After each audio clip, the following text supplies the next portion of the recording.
Unlock the car. 3, 2, 1. Nothing. How'd you guys like that cliffhanger last time, huh? Got you pretty good, huh? We have to think of a creative way to do another one in this video. So last time you guys saw that we tried to pop the engine bay. That was where the last video ended and it did not open, you guys just saw. Still, like why, I don't know why it's not opening. So that's what we're gonna troubleshoot today. We're gonna get that freaking engine bay open for the first time ever. We can clean that engine, we can actually do service on the engine, we can actually start the engine and run it with fresh oil. It does have a transmission fault on the display, so we'll see how that turns out. So we'll start this video off really quick by unboxing the last hydraulic lines that I just got in from Australia. Literally shipping parts from all over the globe because there's nothing available. But now I have all the hydraulic lines, we have all the brake lines, we can start connecting those systems up and filling up fluids and everything. And then I'm waiting on one coolant line that I don't have the part number for still. And then when that comes in, we'll be able to connect the front driver's side radiator in how it needs to be. And then we can pressurize the cooling system as well and actually get this thing running and driving. So there's still a lot to do, but it's just, you know, knocking everything out step by step. I just want to get that engine bay open first to make sure all the system's working, and then we'll take it all back apart and then permanently, you know, tighten everything. Yeah, that's pretty much it. Let's get into it. One of the main reasons I suspect the engine bay won't pop for us right now, I can't connect the ABS module right now because the clamp was actually put on backwards. So I need to actually flip this clamp around before we can actually connect the ABS module. And because the ABS module is not connected, the interior buttons for the tonneau and the front latch and everything, if you push them, it'll actually pop up a message saying reduce vehicle speed. So obviously the wheel speed sensors are not being read, and I think that the car thinks it's moving. So it's not opening the tonneau cover and it won't do any of the latches and exterior functions. There's a good possibility I will also just start with replacing door panels after that and then reconnecting, you know, unplugging, reconnecting all the door modules back in, because the door modules are reading a fault as well. It says incompatible part installed. And Sean from McMedic said it's actually fixed it in the past for him to just unplug and replug the door modules, and we know these are reading as an MP412C, not a 650S. Yeah, anyway, that's what I'm gonna start off with. Let's get that ABS module figured out. Okay.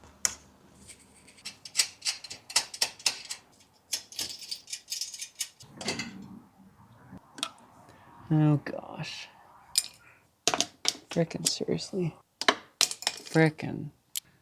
There we go. Once you know how to do it, it's definitely a little easier. Click it back in. All right, clamping mechanism. There we go. That's it. ABS module is linked up. I don't think that'll have fixed anything, but no harm in trying, you know, kind of step by step, see what actually fixes it. Guys. No way did that just work. Oh my gosh. Guys. Oh. I just can't figure out how to get this back open. Nothing. That was McLaren San Francisco. Can't even get in contact with the service representative. Forums aren't of any help. Nobody has this in a video anywhere. I'm just wondering how the dealership opens the freaking engine bay when this is the situation. A single one for the engine bay. After 4 months owning the car and after weeks trying to open the engine bay, even seeking professional help with it, we finally have the engine bay open. And it feels like such an accomplishment. Besides hearing the engine run that one time, I think this is a close second to the biggest moment on the project so far.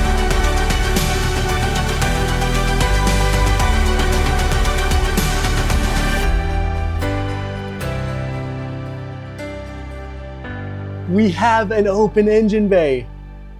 No freaking way.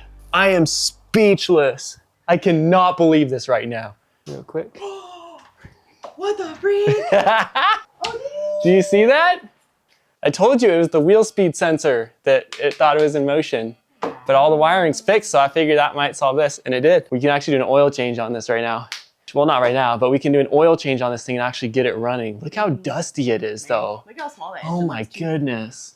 That's just the intake, yeah. The engine's huge, it's just the intake. I can't see past it. Yeah, you can see the engine way down there. I'm too short. It's probably the first time in 2 years, 2.5 years this engine bay has ever been opened. Last service was in 2019.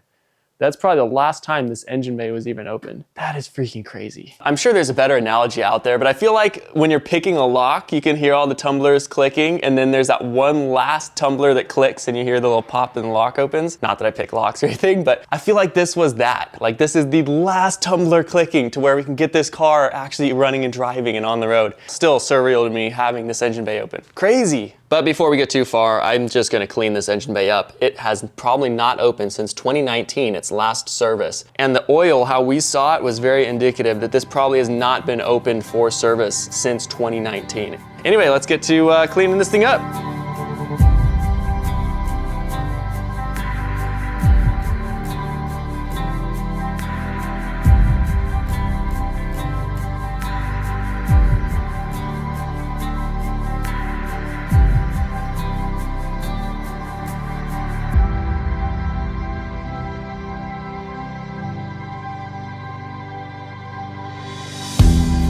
Over the months of pushing that button, my brain had been conditioned to believe that every time I push it, nothing happens.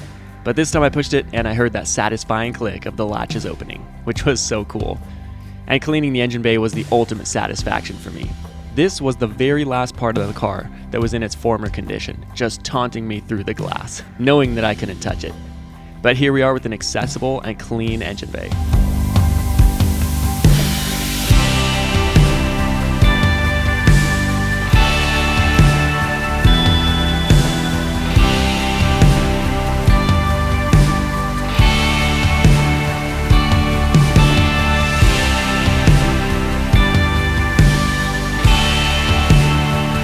Look at this thing, so much better. Used some plastic restore on this stuff and it's so smooth. Anyway, with that done, let's check our coolant reservoir. This will be telling if our head gasket's good or not. Kinda scared undoing this. The contents, what we will pull out, will indicate if we got a bad head gasket or not. It'll be all gurgly and, oh, okay. Okay, great, it looks clean in there. From what I can see from my eye, nothing crazy on the cap, which is good. Now for the oil filler. Pops right off. There's a lot of dirt around it, but I think that's normal. I'm gonna grab a rag real quick. Come on now. This is just a long filler neck. There's not really much we can, some like shards or something in there. I'm gonna go ahead and just pop this sucker off. See down into the reservoir well enough, because the car is too tall right now. Nothing looks super frothy in there, so that's good. Obviously there's nothing in it, but well, nothing to report really. All looks fine to me. Now that we have access to the engine bay, I'm gonna go ahead and send an oil sample to Blackstone Labs. Unfortunately, I don't have one of their test kits on hand, so I'm just gonna send it in because it'll take a week or two, they say, to send me a kit, then I have to send it back, then it takes time for them to analyze it and everything. So I'm gonna do it as fast as possible. I have this Jamba Juice wheatgrass bottle randomly. It looks like the right size that they would probably need, so I'm just gonna send this out to them while they're sending a kit to me. I just wanna get this done fast, because now that we can change the oil, I wanna know what's been in here, you know, how long this oil has been in here and everything, how healthy the engine is, that kind of thing. I'm not gonna drain it all right now, but probably just gonna drain enough to get me a decent oil sample. That is some nasty oil. That is disgusting. Ugh. That is disgusting. That is sludgy as heck. My gosh, somebody was running this in the car too. That is insane. Boy howdy, that is insane. That's like not even oil anymore.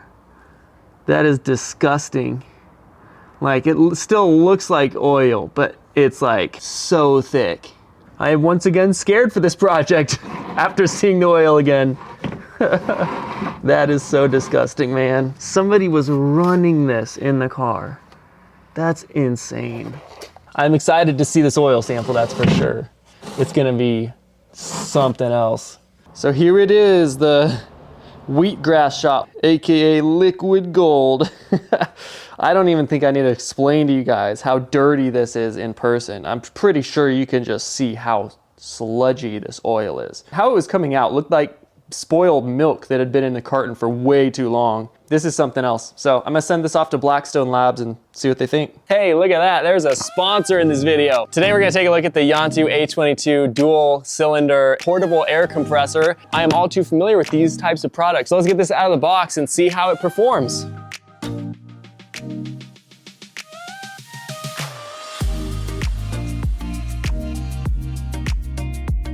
Dang, look at this thing. It's a serious air compressor here. Look at that. The air pump comes with everything you need to get started. Nozzles, charging cord, manual, everything. It being cordless, it's extremely versatile and portable, so you can take it anywhere and you can air up anything with it. I use it for e-bikes and cars all the time. Really handy to have.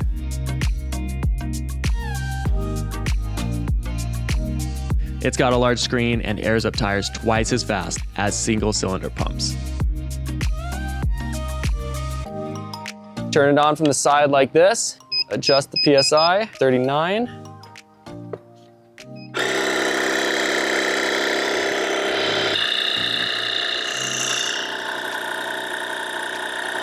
So this is how loud it is, just me normally talking. You can hear me and you can hear it in the background, obviously. It's not super loud, but it's airing up the tires really fast though. Much faster than our usual air pumps.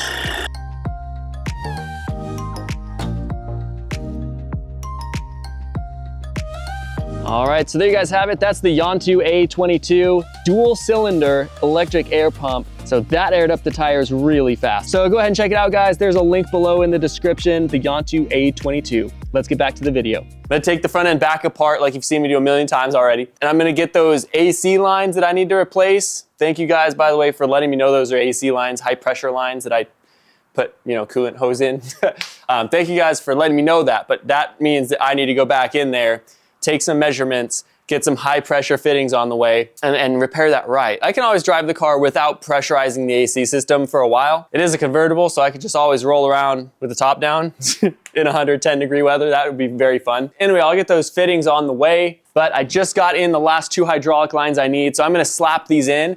And these are the last hydraulic lines we need that were damaged. So I'm gonna tighten these all the way down and I can fill up the hydraulic system and the steering will work after that, the suspension will work after that. Sean from McMedic said there is a way to pressurize the system yourself and like bleed the system yourself. And then brake lines we can also permanently install. So I'm gonna get all the stuff we can permanently installed.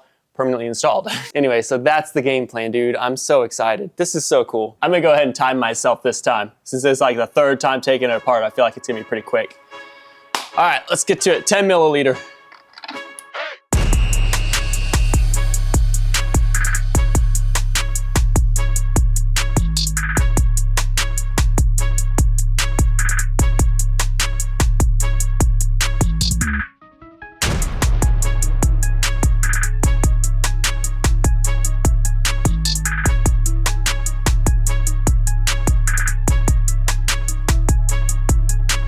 We're gonna go ahead and pivot just a little bit here. We're still waiting on those high pressure AC lines to come in. Those should come in, it says Wednesday to Thursday, which is tomorrow is the earliest I'll probably get them. First off, I want to take inventory on stuff we actually have to do. I have a list created and I need to start checking stuff off and adding a couple more things on since we are knocking out more stuff. Second of all, I want to take care of the, what I call sketchy things on the car. The original door panels to this car, from weather and just heat and sitting for so long, they actually started lifting up. So if you look through the window, you have the window down, you can actually see the top of the airbag because the door panel warped over time with heat and everything. And so it actually lifted up and you can see into the door panel from the outside. So I'm gonna go ahead and real quick and just bust out those new door panels that we got. I think it's the first time you guys are seeing it. The car is black leather, red stitching. These are black Alcantara red stitching. So anyway, let's take inventory of what we need to do still, and then I'll bust out those door panels. I also want to get those radiator shrouds fitted up here so I can actually permanently install the cooling system and test that and everything while the car is still taken apart. Already fixed the wiring harness, order parking sensor harness. Already got that in actually yesterday. Remember to bolt the steering column together, got that. Install heater box, we're good with that. Windshield replacement, I already have somebody that's gonna do that. Install auxiliary radiators, we're doing that today. Install brake booster, I had to take that back out, so we're gonna leave that. Install steering pump, had to take that back out, which we just literally installed a couple days ago. Install coolant and hydraulic lines, we will get to that when the AC lines come in. Fix hood hinge point, we got that knocked out. Install hood latch. We got that knocked out too. Check air conditioning lines and hose pressure ratings. I already checked them, so we're gonna knock that out. Anyway, that's what we've knocked out. Interior, install door panels. We're gonna knock that out right now. Install airbags, new clock spring. Yeah, pretty much all of this stuff will get knocked out when we actually get those AC lines and we just put the parts back on.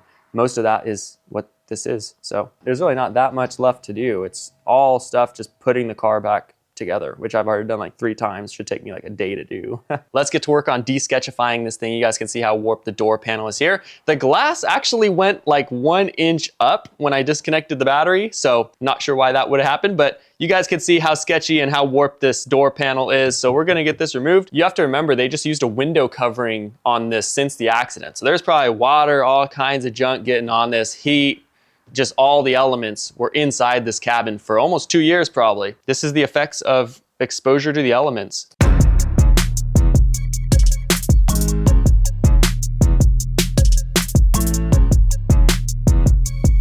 All right, and just for good measure, I'm gonna go ahead and do what Sean said. Even though I don't think it's an issue anymore now that the engine bay actually popped, plug them both back in.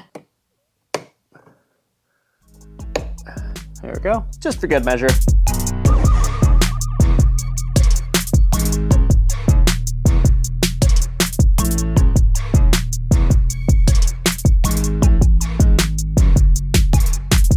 All right, so here's the new and the old door panel right here. I actually noticed they are slightly different. This one has a red stripe.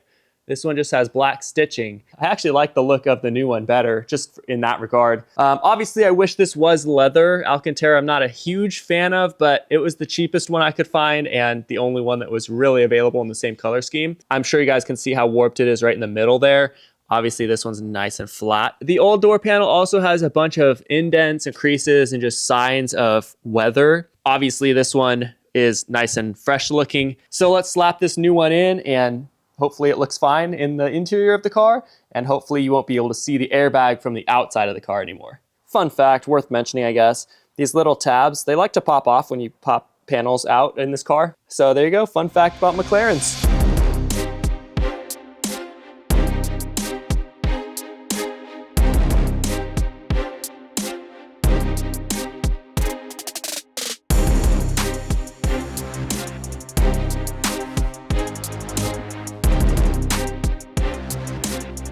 One down, one to go. All right, well that doesn't actually look all that bad. The pillar is actually Alcantara too, I didn't notice until now. So that actually ties in quite nicely, not bad. I love the red stripe on the door that the original panels didn't have. Looks super good, super good.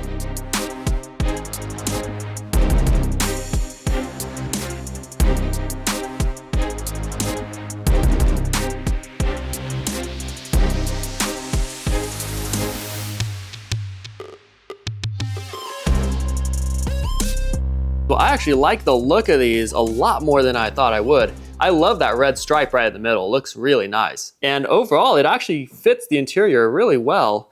The pillars are Alcantara, so it actually blends right in. And then obviously you still have the switches and everything which are carbon fiber, which match the middle as well. So it really doesn't look as out of place as I thought it might. Plus you have the carpet down here, so it all kind of just blends in all together right there. Anyway, I'm really happy with it. So with the door cards replaced, I'm gonna go ahead and get to work on fixing these little, I don't know, they're not mud flaps, I guess like door guards. Both sides are actually broken, and I got 2 replacement ones. So I'm gonna go ahead and throw this in. I'm gonna take the old broken fender liner out, working my way through getting all the sketchy things removed still. Once all this stuff is refreshed, it's gonna feel like a nice car again. Because as you've been looking at this car the whole time, there have been broken bits just randomly scattered throughout, which made just the overall appearance look like a really rundown, trashy car. But getting these kind of things replaced will make it start feeling like a nice car again. And it looked to be an easy 4 bolts to take it off, but nope, we have 1 millimeter of plastic that is around the door strut. Thanks, McLaren.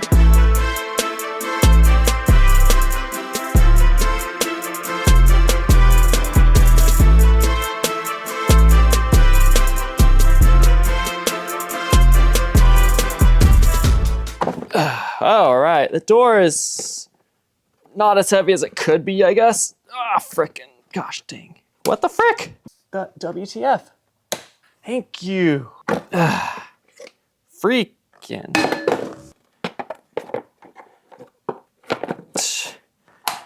We're good. Easy money. Oh, there's actually things that are supposed to hold this. How about that? Wow. Oh man, look how beautiful that looks. Look at that. Very nice. Also, fun fact, this jack like lowered one night. I came out here, it was sitting on the jack stand. So Daytona, like dual action ones, you know, it's like brand new, 200 something bucks. I personally won't get another one probably. Nice jack, but if it's gonna lower the car on you, then And a screwdriver to pop the strut off. All right, let's swap it. It's not too bad. Not too bad. Oh no! Yeah. There we go. Money.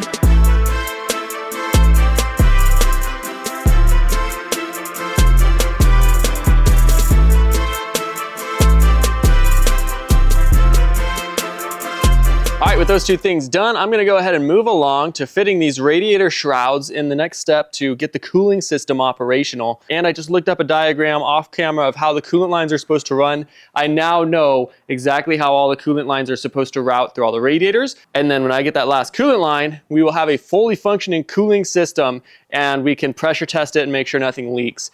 And that'll be great. And hopefully we can do that before we actually get this whole thing buttoned back up, just in the event one of them does leak and I have to go repair that as well. But today and in this video, I want to get these radiator shrouds put on the frame rails where they need to go. So to do this, I'm actually kind of shooting from the hip a little bit in the sense that I don't know exactly how it's actually supposed to go. I have a good idea because I saw a diagram on the front end of all like the parts, you know, kind of like apart on each component. As far as I know, this will just bolt straight to the frame rail up top and then 2 bolts on the side.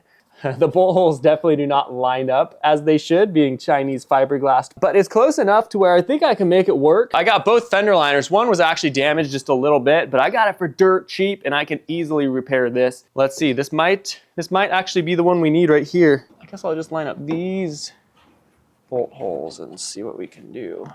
This stuff will go up here. Not sure where this hose actually goes. So this is where the fender liner is going to be permanently. It's up there and then, yeah, I mean it generally, so I guess this must bolt onto the fender. And then I do see, oh, I see. I'll figure something out, but looks like it lines up as it needs to.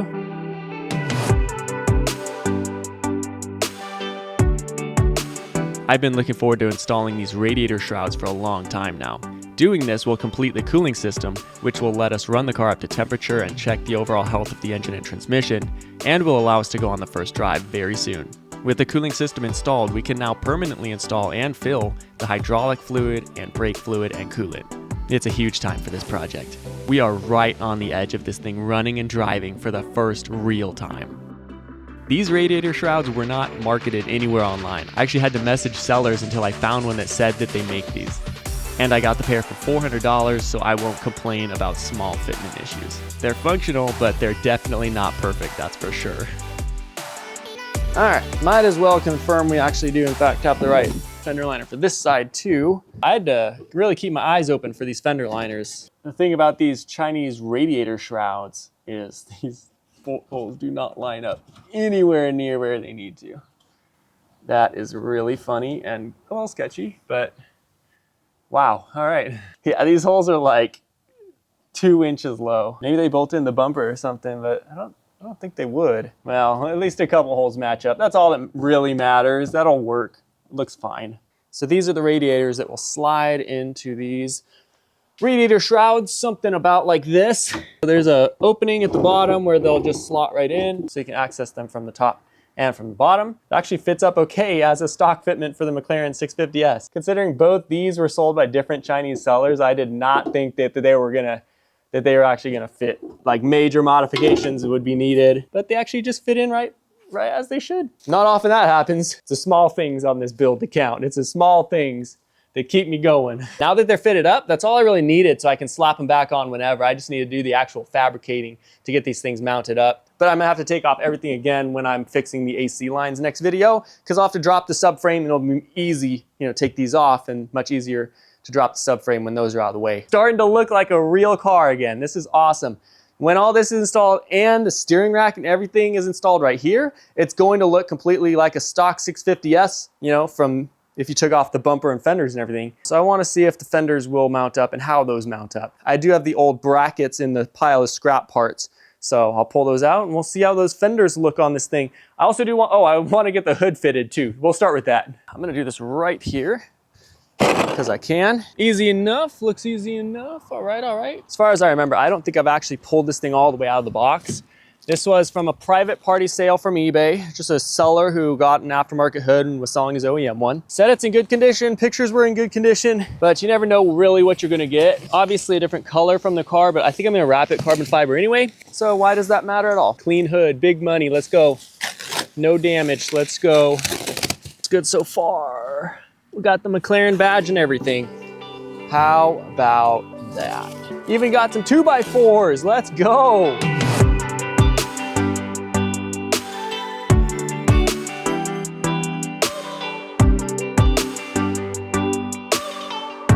Not a dent on this thing. Let's go. You never really know what you're gonna get when you buy used parts, especially sight unseen from eBay or any online source, really. Sometimes it comes just as expected, which is exactly what happened here.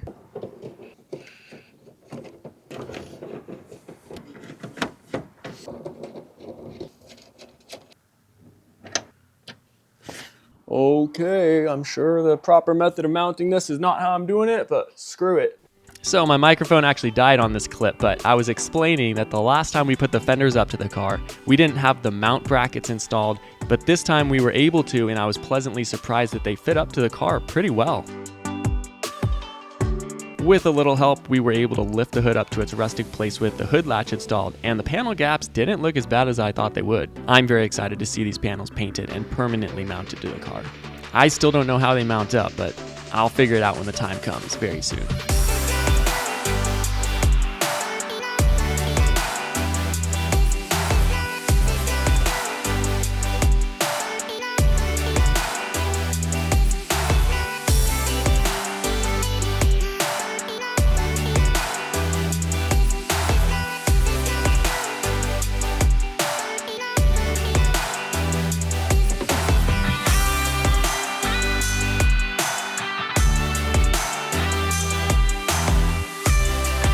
All right, you ding dongs, that's part number 7 on the MCLAREN 650S rebuild project. Dude, we're hustling on this thing right now, we're hustling.